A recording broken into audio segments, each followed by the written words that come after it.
everybody, my name is Oldskulenerd. Welcome in today, and today I am honored. This guy waving his hands like some kind of Swedish gang member. This is Olof from, now it's, okay, now there's two dots above the O in your name, so that makes it an O, right? Actually, no dots over my first name, but No, this is dots your over last my name. last name, which is Mork. It makes Mörck instead. See, I need to work more on my Swedish. All right, everybody, this is our conversation. We got a lot to talk about. Why? Because this is probably going to be one of the biggest years Amaranth has ever had in 15 plus years. I think so. We hope so. Let's do it.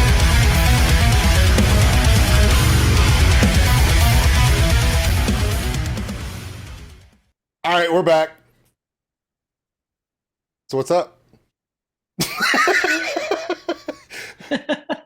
This guy has, how many interviews have you done today? 8, 6, 7, 8 so far? Well, I guess this would be interview number 6. Yeah. Okay, so you know, typical interviews, they have like a whole list of questions there, and you're like, yeah. I was just like, what's up? Yeah, I mean, for me, it's really interesting because I love to be like in the interview phase, especially the initial part of it, because I'm like, let's say, starting to get halfway through it. And when you're in the first half, that means that you're just only excited to talk about the album, because you guys, like any journalist, if you don't mind the term, I'll you're take it. the first to actually hear. You're like the first guys to actually hear the album outside of the small Amaranth circle. Yeah. So far it's been like, for the last 8-9 months, it's been us in the band plus wives and family and the record label. They are the only ones. There are 20 people that have heard the album, and all of a sudden you have all these kind of outside impressions, and it makes it really, really interesting to talk about your music and the album in general and the plans and whatnot. Sometimes questions can get a little bit samey, but I try to always attack them from different angles, so it makes it interesting for people to actually watch multiple interviews. Wow. That's something that has not occurred in any other interview. You talking about interviews. Look at us. All right. No, actually, this would be a first, because I don't want to be condescending to anyone, but I mean sometimes people can struggle a little bit with language, and this, you don't have this problem, of course, when we talk to you fine Americans, but I mean at this level, relatively speaking, then we record label tends to be a little bit more selective. So to be really honest, like the interview period for this album so far, which has been a lot already, has been super fun, super thrilling. Good deal. By the way, a lot of people that don't know, we've met, like literally face to face. We've met. Yep. It was back it was back last year. You guys were in Houston, Texas. You guys put an amazing show.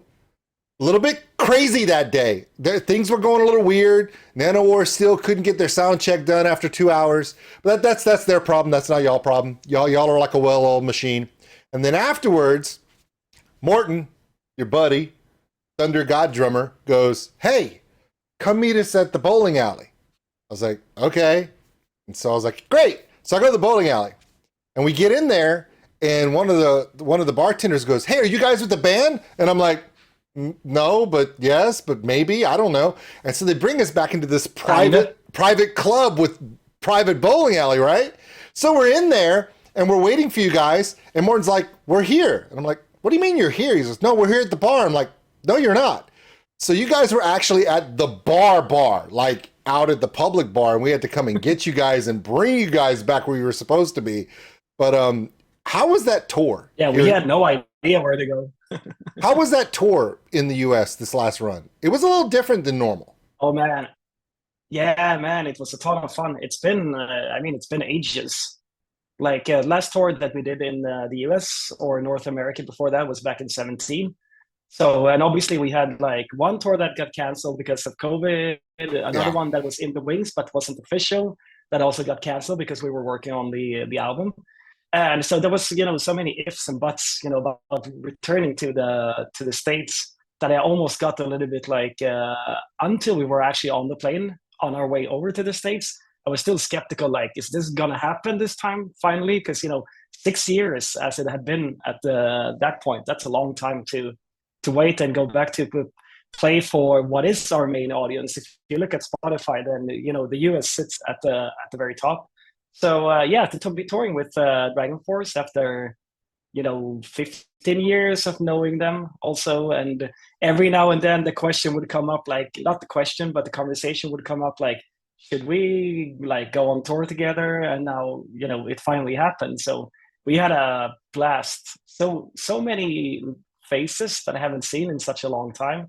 So many cities to revisit, so many audience to play for, and bunch of new fans, all the good stuff basically. Okay, you guys were sandwiched between the two silliest groups of humans on the planet.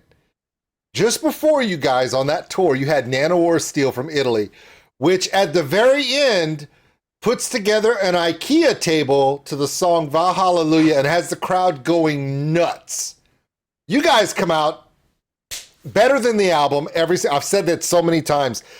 I try to explain to people how good is Amaranthe live. You guys sound better than the album, which is really hard considering how good your albums are. But you guys are so on point. And then you have Dragonforce right behind you on the US tour, throwing around a stuffed chicken and with inflatable giant dragons. It was just, y'all were like the adults in the room, which is saying something because Morten's a giant kid. And that's great. But in the European tour, it's a little bit of a different lineup. Okay, so you and Dragonforce in the European, y'all are co-headlining, and your opener is Infected Rain, which is insane. They're an insanely beautiful, wonderful band. What are your thoughts about the upcoming tour in Europe? I mean, I have to comment quickly also on the US tour that if Amaranthe are the adults in the room, your tour is having problems. Yeah, you were screwed. It was great. It was so much fun, though. There was a party every show. It was fantastic. Yeah. No, I mean, the way that it appeared from the outside, that it was just a, constant idiot thing, fucking Sue and, IKEA tables being built. We actually built that IKEA table on the last show in LA. Like all the other band members. So that was a ton of fun. But and also I just have to give a small shout out also to Nanowar Steel. I got to get really good friends with them. Fantastic people, like lovely Italians and great sense of humor, really good musicians and everything. So that was fantastic. And obviously it's going to take a lot now to top those experiences, like with this tour in Europe. But exactly, like I say, Infected Rain, great band, awesome musicians, really creative and kind of really heavy, a little bit darker, than we are, but still really catchy choruses and everything. So I think, it's kind of three different genres, but it's almost like it's three different takes on the same thing, which is metal combined with really, catchy hooks and entertaining music live also. You have the OG gods of power metal. Okay, Dragonforce. You have Amaranthe, which people keep asking me, what genre is Amaranthe? And I keep telling people, it's Amaranthe. And we're going to talk about that, but that statement I just made when we talk about the new album. And then, of course, with Infected Rain, it is so heavy, so dark, but it's created by a person that, I don't know, have you met Lena before? Yeah, a few times, actually. Okay, she is one of the most, she can look so dangerous, so powerful and daunting. The softest, most beautiful, loving person I have ever heard of. She's such a light, beautiful person. It's like, wow, okay, didn't expect that. It's almost night and day. So that tour is like the tour everyone's talking about for this coming couple months, and it's gonna be coming. Y'all gonna be going through Europe right around the time when the album comes out, so it's gonna be perfect. That's gonna be explosive. So I'll have all the information and all the tour dates and the links to all that, everyone, in the description below. Yeah, exactly. Now, I just did my reaction to Revision a couple days ago, and then we've reacted to every song on this album. What other songs are coming up? Do you have any more videos between now and the release of Cataclysm? Yes, or maybe, or no. I am not at liberty to speak about that, but it's let's say it like this: it's not a hard no, Well, let me put it like this, everybody. So you can kind of read between the Yeah, lines. if you're watching this interview right now, it happens either right before the video that he says he can't confirm before the album release, or the day the album releases. So either way, you win. Okay. I was just asking because I was like, this interview is going to be coinciding with either the album release or the next video release. Whichever one happens, we all win. Okay. I want to talk about the album, and I'm going to post the album cover right here between us. You won't see it, but everyone else does. The Cataclysm. Okay, now someone had told me that this one is very special to you. This album is a culmination of a lot of hard work in your eyes to get something special that is genuinely Amaranth. Can you describe how important this album is and why? Absolutely. I mean, I think for this, when we were working on the seventh album, and this was right at the right after Manifest was out, which was at the tail end of 2020. Then it was the first time that the band at any point had any downtime since 2010 or something crazy like that. So it's been 10 years nonstop, recording albums, going out on tour, constantly pushing it. And so what we figured is that now we take some time off. Like I was talking to Elise about it. I think in the beginning of 2021, like now we can really relax, we can really regain our footing, that whole thing. And it didn't take longer than 1 or 2 months until we actually started to play around with some ideas. So this was only in the concept phase, early 2021, but we were still like, what if we could do something like this? What if we could actually put some symphonic elements in Amaranth? What would that sound like? How would it be relevant? Would we be competing with Nightwish? Because that's just stupid, if you ask me. Like if we do something symphonic. So, but then we tried all these different things, and we quickly realized that we have all these things that we want to try, and far from everything ended up on the album. But we wanted to go more eclectic, more diverse, be more open to influences, and kind of just take it where it wants to go, if you know what I mean.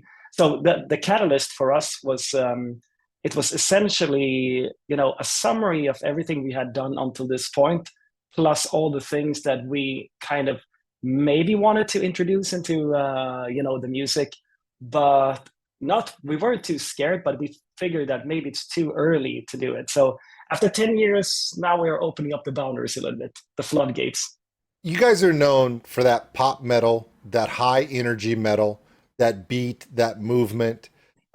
Whereas so many other bands in Europe, particularly the Nordic bands, they go the black metal, they go the death metal, they go the symphonic, whereas y'all have always kind of sat out where it's more, there's more energy here. There's more of a pop feel. There's more dynamic here. And you guys are really good at collaborating with other artists. When I first discovered you, it was 82nd All the Way. That was during my Sabaton phase, because we all have it. Everyone has a Sabaton phase. I've had it. I've had it. Yeah. So when I did 82nd All the Way, I was like, okay. And then I was going through the great tour videos, like everybody does, and I was like, who are these people running out on the who's the? That's a woman. There's 2 other guys. Oh my God, that guy can sing really weird. That guy can sing. Oh my God, that harsh vocal. And I was like, what is going on? Then I looked at the video you guys did for 82nd All the Way, and I was like, okay, this is very unique, because you see a lot of bands that will either go to the harsh, they'll go to the power, or they'll go to the operatic. Amaranth is like, we do them all together. And I was like, okay, this is a unique feel. And then the second song I did with you guys was a collaboration with Nura, Strong. And at that point, I was like, I'm done. I'm a lifelong Amaranth fan forever. And I haven't even heard Amaranthine yet. I hadn't heard it. Like I didn't even dove into your full musical library yet. So as these things go, I'm just catching all this stuff, and I'm like, this band, when I try to do reactions to them, try to explain what I'm experiencing to people, especially my audience, which is all American, and a lot of them have never heard of you guys until they see this stuff, and they're like, what is going on? And I get all these comments. Oh, they sound a little bit like this. Oh, I hear Nightwish here. Oh, I hear Sabaton here. Oh, I hear this. as it progresses on all the releases on this album, I can't hear anybody else but y'all. And that's my favorite part. So now when people go, well, what is Amaranth? Well, now I have to tell you that Amaranth is Amaranth. When you guys came out with the first video, that was darker, it was aggressive, it was fast. Mikael's harsh vocals came in really aggressive. The whole vampire theme, I wasn't expecting that at all. Because I was expecting something. Just the guy in the box. Yeah, just the guy in the box. You know, with the AI video, and you guys did really good with the vampire vibe, by the way. And then every song on the album was a completely different band theming wise. And I was like, something is different here. And then we did the video where at the end of the video, I'm like, everything is fine. And this giant robot breaks through, almost stomps Morton out. I was like, don't kill Morton. Melissa's going to be so pissed. And then we get to now revision. And I'm like, okay, this is like, you know, it's like a reboot of Nexus, but elevated. It's like, it's not just an attempt. It's what you wanted Nexus to be now, fully developed. And I'm like, this album is stupid. And when I say stupid English wise, I mean good. Okay, I have problems with translations. I get it. I get the American issues. I love it. This album is going to be nuts. So when the notes that some of the people were talking to me and they were saying they're like classic Amaranth fans that have been with you guys since the 2010s, and they've been through these last 15 years with you guys all the way back to 2008. And they were like, things have changed, but every album they progress and become more polished, more together, more focused. And then in this one, I'm like, Olof, where do you go now? This album is it's ridiculous. What is your favorite song? I mean, okay, I can't do that because I did that before, and it always pisses artists off when I ask them what their favorite song on the album is. What is your favorite? Oh, absolutely not, but what is your favorite song that's been released so far? And is there a song coming on the album that you can't tell us any details? We know, but what's the one that we should all be looking out for that is like a musical something that you want people to look at when the album comes out? I mean, it depends a little bit on the perspective that you want to take, because we were talking about Damnation Flame before, and to do something that is symphonic, twist that, you know, theatrical and kind of dramatic to that extent. If you would have asked me only a few years ago, like, is this something that you will ever do with Amaranth? My very likely answer would have been no, because, you know, if I would want to do that, I would probably do it as a guest thing with a different band or whatever. But when we started to work on Damnation Flame, I just had this intro. Elise comes in, she sings a couple of vocal lines, and I'm like, oh shit, it's going in this direction. I totally didn't expect it to go there. I add some, you know, dramatic kind of Dracula organ sounds to it, and it starts to get symphonic. And once the song was done, like, we have to make a vampire video out of this. Like, we have been cooperating with these guys called Grupa 13 down in Poland. They love to go to castles and shoot crazy videos with Behemoth, and they also did Archangel for us on the last album. So we kind of figured that if anybody can do it, and if we're ever going to do a vampire video, it's right now for this song. And we weren't even considering to release it as the first single, because it could come out as confusing to people. But it was the following that not could people What'd they do? I was waiting for laser cannons and sci-fi and some kind of hype thing, some neon. No, everyone's in like gowns and macabre and Victorian looking gothic look, and I'm like, this is different. It's Amaranth. It is. Is that symphonic vampire? It did kind of catch us off guard.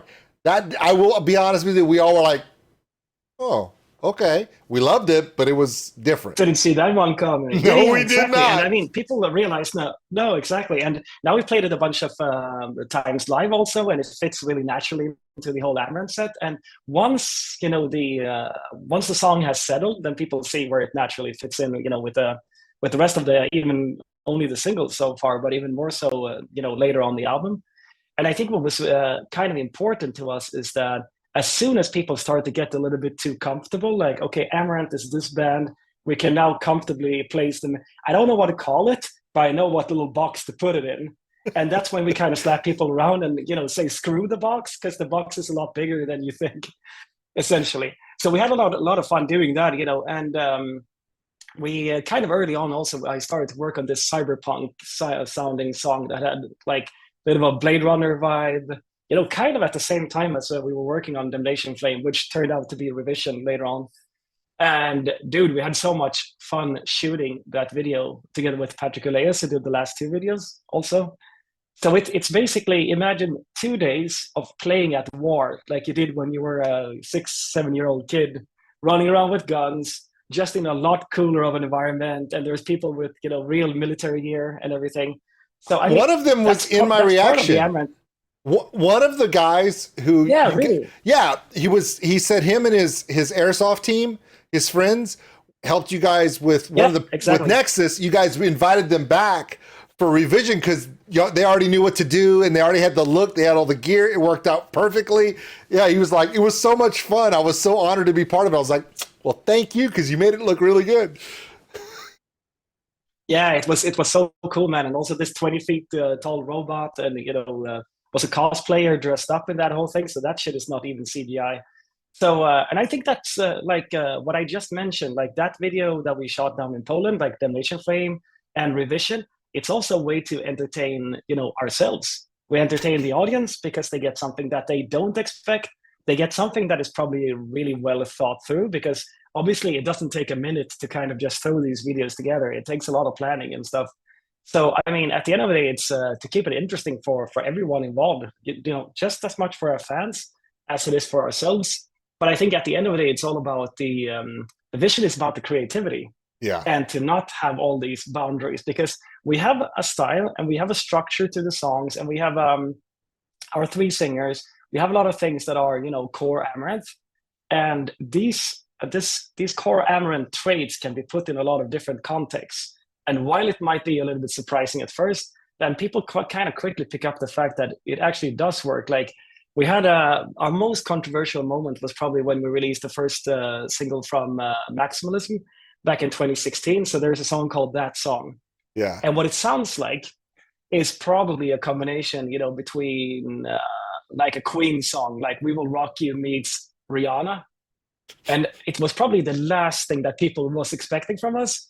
But I mean, people were so upset. They were so angry. And I totally get the reaction. But we have a little bit of, how should I say? We have a little bit of a trickster inside us that likes to poke people every now and then, but in the most creative and the most musical way possible, of course. And, now that we play That Song is the penultimate song that we play on every set, everybody's clapping along with it and love to sing along with it. So while it might be surprising at first, we like to do these things that are outside the box, because if it's 2 things that I get criticism about with Amaranthe is, first of all, you do these crazy things like how do you fit vampire songs into your theme? And the other criticism is that you always sound the same. And now try to combine these 2 things. That's not really fair. I mean, man. Come on, always sounding the same. That's a Sabaton thing. Anyway, that's a joke. Anyway, so love those guys. So here's the thing. What's the album comes out when? What is the release date for the album? February 23rd. The Catalyst will be out. All right. So everyone, link below. Pre-order now.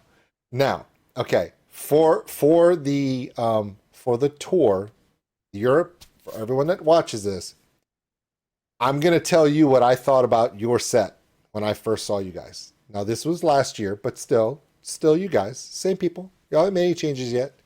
Niels is still there if he can find the venue. Anyway, so he did get lost outside of House of Blues, by the way. Couldn't find the door. Luckily, it wasn't easy, man. No, that was a weird. It's a weird venue. Anyway, but we helped him get in. Now, when I first saw you guys, this is what I thought. I was like, okay, number one, okay, the guy with the extremely blonde hair, that would be you, by the way. I was like, that guy is always cleanly dressed. He looks like he's not even trying. he plays that stuff way too easy. How does he do that? That was what I caught from you. Johan is over there like he's in a different band altogether. Because he looks like he's a member. He looks like he's playing in a member like he's in Killswitch Engage. He's just like, you know, he's like, hey, what kind of heavy metal are you playing over there? And of course you got Morten. I refer to him as the Nordic Thor of drums, because he runs up there, flips his hair over, and just, you know, it's just, whatever, dude, stop. It's funny, but it's cute. Nils comes out, and this guy, such energy, and the only thing that matches his voice is his poses on stage. He loves to put that foot up on that monitor, on that riser, put that back leg out real far, like he's hoisting a flag in battle, and he's always looking up, and it's, you see this stuff all the time, but I'm catching it, and I'm like, does he know he does that? And then there's Elise. Here in the United States, we have the Oscars, right? You know, the movie awards. And then we have the Grammys for music and stuff. And the host comes out, whether it be a woman or a man, it doesn't matter. They come out in one outfit, then they go to a commercial break, they come back, they're in a different outfit. They go out there and they're in a different outfit. How many layers are in Elise's concert gown that she comes out? It's not every show, but when she wears this thing, it comes out, it looks like this elaborate ball gown, and it is just perfect. And she stands on the riser, and it's like, whoa, it's almost like, it's like some serious goddess level stuff.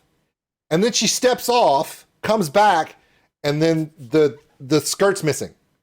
And then she steps off, comes back, and another piece is missing. And then by the time we get to the end of it, she looks like Melissa Bonney in a bodysuit with 1,000 sparkly rhinestones on it. And I'm like, she goes from goddess to a different type of goddess in the same show.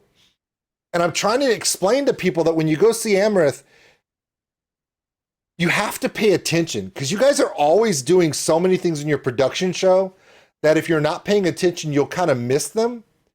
And as I was catching this stuff, I'm like, man, there is so much going on. The music itself is overwhelming, but y'all's stage presence is ridiculous. And I absolutely loved that show. Because like I said, you guys were sandwiched between the Italian comedy show and War, We Love the War band. And you guys were in the middle doing this immense, just metal, overwhelming experience of sound, lights, just the production, the way you guys moved on stage. How much work goes into this pre-production on your live stuff? Because there's no way you guys just walked up and went, let's just wing it. How much production time goes into that stuff? I think it's first of all, it's a pretty excellent summary. One of the better ones I've heard of an Amaranthe show. Just to comment on it quickly, because exactly like you described it, everybody has their own personality, and that's kind of exactly the way that we want it. I think maybe 10 years ago, we were figuring that, okay, we're so different that maybe we should work on our stage move, like so we can move more in unison and appear like more like a band together. But as we kept playing shows, then we realized that, you know, these different characters that you have on stage, essentially, it's really interesting for the audience. Like it really gives a lot of contrasts and a lot of dynamics to the show, instead of having, you know, 5 guys who dress identically and you have a girl in the middle who has a long dress. And I'm not referring to any specific band, but you know that this is kind of a concept a little bit if you have a female singer. So we initially we wanted to do something different than that, but we didn't know exactly how to do it, especially with 3 singers. That's and all three are very handle the. All 3 singers are so unique vocally. They're all unique style wise. I mean, you put Elise out there, she can do the whole, you know, Florianson. She could do the whole. I mean, she could do the whole symphonic, power, operatic, just goddess level singer. You've got Nils, who could literally go back to the 80s and sing lead for any of those power metal bands where the singer just goes way up there. And then you guys are known to have your harsh vocalist come out like he's in a bar fight, which is hilarious to me. That Mikko comes out and he's just like, woo, woo, and he goes. I'm like, what the hell was? Did security get that guy? Because he came out and yelled at everybody and ran off. No, it's actually part of the show. It's so unique. As unique as the music is, I think that's one of the reasons why I tell everyone that seeing Amaranthe live is better than just seeing the videos or on the album. Because everything that you see you guys create story-wise as storytellers musically, and then the lyrics and the songs and the videos, it's amplified by 10 live. That's one of my favorite things about that. Now, before we go... It also means I have to comment on that quickly. Please. Also, because what I really love about your reaction here, and I usually don't really analyze people's analytics, if you know what I mean. But in this case, it means that, our idea has projected correctly to you. It might not project correctly to everyone, but I mean, it's working well so far. And even on the big festivals, the audience responds in a similar way. So it means that we have a certain amount of experience, working with an audience and building up excitement. But the way that you describe it is the way that we wanted to come across. This is a very good template to, if we could ask for people to react in a certain way, then this, I consider it a compliment. This is the kind of response that we like to get. For every different member of Amaranthe, there are different people that listen to Amaranthe. So there's going to be people that that will see Mikkel's harsh vocals and his savagery, and they'll connect with that. There'll be people that see Elise as this goddess that just evolves through a show and it connects with them. And hey, people will even react to the guy who plays guitar in a well-dressed suit who looks like he's not even trying because he's so good. And that's fine too. Okay, so who's the biggest comedian, the biggest prankster, jokester in Amaranthe, on the road or in the studio? Because I know you have one. I know y'all are all ridiculously funny together. Yeah, so you're probably even referring to a specific person, but I would say it's easily Johan. So maybe you didn't have this in mind, but it's definitely that. Actually, this was quite a while ago, but I would say we maybe stopped with it in 16 or 17, but Johan would do fully fledged stand-up comedy numbers before the encore. And that dude would just go on. It's there on YouTube if anybody wants to have a good laugh. So like, Johan has a backup. Johan has a backup career as a stand-up comedian. Exactly. So I mean, once we had some really big troubles with technology on site when we were playing Bloodstock Festival, probably back in 17, I think it was. We arrived there and there's no monitor technician, like blah blah, boring. So we can't start the show. So what Johan does instead is that he goes out and entertains the audience for flat out 15 minutes comedy stand-up show instead. And people were just laughing their asses off, man. It was so fun. When we finally went out to play, we could only play 6-7 songs, but I still have people coming up to me in England saying that was such a fantastic show because it was totally different. It's personal. It's something that you share. Yeah, exactly. Some of the best shows, artists will tell you, some of the best shows are when something goes wrong. Because when the crowd goes in, like if a singer struggles with their voice or they lose their voice, God forbid, or a guitarist has a problem technically and something doesn't go right, you see the fans that love the band, they step up and it means something to them that they can go in there, sing along with the singer, amp up, get even louder when there's problems and show that love back because then they feel like, for all the things the band has done for me through their music, I'm going to make sure that their experience that they're struggling with, that I give them as much positivity and, back, that's something that I think is kind of unique to metal music, which I love. All right. Is there anything you want to tell everybody before you leave? I'm sorry. Go ahead. I mean, I would, sorry, I interrupted. Anyways, yeah, I mean, obviously the classical thing that it's not something that I have to say, but I mean, I really hope that people will, check out the Catalyst when it comes out on February 23, and because it's an album that we put way more time into than any of the previous Amaranthe records, and I think the way that it will finally come together as a unity, like after releasing 4 singles that are like they're eclectic. I like to say that they're super catchy and everything. And when the album is out, then there's so many great songs. Like we've never struggled this much choosing singles in our entire career. Like what do we want to show to people? And there's all these phenomenal songs. I had a couple of journalists that I talked to, because you mentioned earlier, like a few questions ago, like what song would you highlight? And I would say the title track, "The Catalyst," is one of my favorite Amaranth songs ever, because it has like a little bit of everything, and has all the dynamics that you would expect from an Amaranth song. It has all the contrast, and it has maybe the biggest chorus that Elise has ever written in her life. Like it's such a good track, and people keep asking me, like journalists, like why didn't you release that as a first single instead? And I said that when the whole album is out, everybody gets to hear it anyway, right? So my message to people is check out The Catalyst. album and song. Okay, because I think one of my favorite things about Amaranth is they're so complex. There's so many different elements, and the way you guys bring it all together. A lot of bands can't do that. A lot of people can't bring such unique people, bring them all together, and it tells a story, like you said, with unity in it. Because you guys are so different in your own ways, both style-wise, musically, and vocally. So, all right, Olof, it's been a wonderful time talking to you, and I hope to see you very soon. If you guys don't make it back to the United States in the next couple of years, I am coming to Europe next year, and I hope to catch you guys at a show. Oh, yeah, I have to. I've been told if I don't go to Europe, people are going to stop talking to me. Because I listen to so many bands, and so many people are saying, you have to come, you have to come. I don't think I'm going to have to drive anywhere. I'm not going to have to rent a hotel room, and I'm certainly not going to have to cook or buy food. Because that's how many people have said, okay, if you come here, you have to come to the house, you have to eat. I'm like, okay.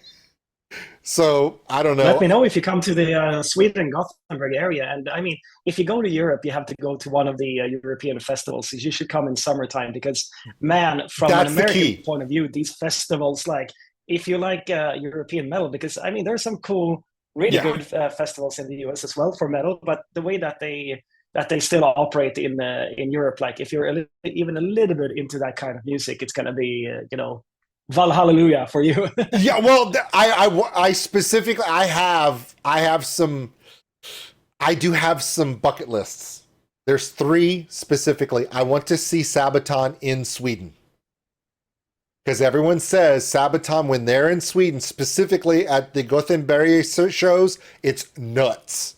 And yeah, it's crazy. It's just on the street from here, actually. And we played one of those shows with them, and it was mind-blowing. Nuts. I do want to see one of the bigger ones like Summer Breeze, Wacken, something. I want to go to one of those. But one of my things I want to see more than anything, honestly, is I want to go to one of the folk music festivals where you see like the old folk music, whether it be in Sweden or in Germany or even, in Belgium. So I just want to see somewhere where it kind of comes together. And because I love folk music as much as I love metal music. So that's not me saying anything about Hans Plotz or anything, but I do love me some Feuerschwanz, but he knows. I love folk music. I'm a folk musician. Exactly, and I play acoustic. I have to mention briefly that just next to my summer house up north in Sweden, we have not one but 2 of the biggest folk music festivals that they do in the summer. And the concept is like it's these old farmsteads that are well preserved from hundreds of years ago, like from the 1500s in some cases. And people, there's like thousands of people. All of them are playing folk music. A lot of them are dressed in the folk, all the paraphernalia that you would expect from such an event. And it feels like being transported into hundreds of years ago. And this tradition, it's not something that we re-invoked in the north of Sweden, because not to say anything bad about Germany or Switzerland or the south of Sweden, but it's been dead there for a long time and it's been reinvigorated. In the north, it's a tradition that never died. So I can totally recommend that. Northern Norway or northern Sweden, that's where you go for folk music, man. I get to react to a lot of old folk music because there's some that love metal, but then they're like, oh, listen to this folk music from Sweden, from Norway, from Finland, and also from Iceland, but that stuff just scares me. But it's true. But it was a joke. But but it does scare me. Anyway, but I want to have that. That's one of the reasons why I'm learning Swedish, because technically, and Tommy did say, well, you are kind of right. Swedish is kind of a strange language. When I said I'm learning a language that I don't need to learn. Because even the reason why you learn another language is if you go there, you can communicate with the people that don't speak your language. More people speak English in Sweden than any other country in Europe that understand it fluently. I'm like, so why am I learning it? So whenever I go to the folk music festivals there, I want to be able to understand and feel the emotion when it's sung in the traditional languages. That's the only reason why I'm learning it, because I think it's just beautiful. Yeah, man, I totally get it. Because otherwise, it's a totally useless language to use to learn. Because you can only use it in Sweden. But when you're learning a language, you're also learning the culture at the same time. So there's that combination, of course. And also, it makes the joke about Joachim rolling his R's funnier. Right. Because you don't roll R's in Swedish. There's no reason to. But I keep doing it because in my head, I think I'm speaking Swedish like I'm Joachim. And I shouldn't do that. I totally get that. I never thought about it, but he obviously does it because he's Halford kind of does it. Yeah, Halford does it, but also remember Joachim is also from down close to Italy. Down, his family he's dual citizen. So down there they do roll R's. So I think it's just a combination. Plus, it just makes him sound epic. Yeah, it has this dramatic effect. It's also a little bit German, like semi-European kind of like spicy thing going on. I don't know why Joachim would need to be dramatic.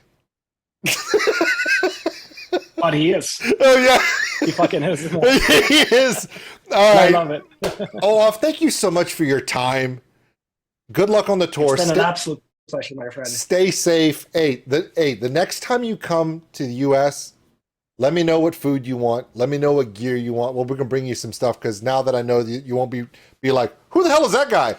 It's very important that we bring you some good stuff, and I will message you on social media where we can connect whenever I have my times, and let me know maybe when I can schedule that trip to Europe so it coincides to one of those amazing folk festivals, because that would be key. I would be grateful forever for that. Yeah, just let me know. Whatever, man. All right. Fantastic. Good luck with the album. Like you need luck. It's going to be amazing. Safety on the tour. It's going to be amazing. That was the tour. As much as I love the US lineup, that Infected Rain before, that's such a good lineup. It's going to be a great tour. And with it's going to be a blast, man. Thank you so much, buddy. And with that, we'll see you later. All right, everybody. That was my conversation with Olof. This is your 48-hour warning. You have 48 hours to get your affairs in order. Get yourself ready.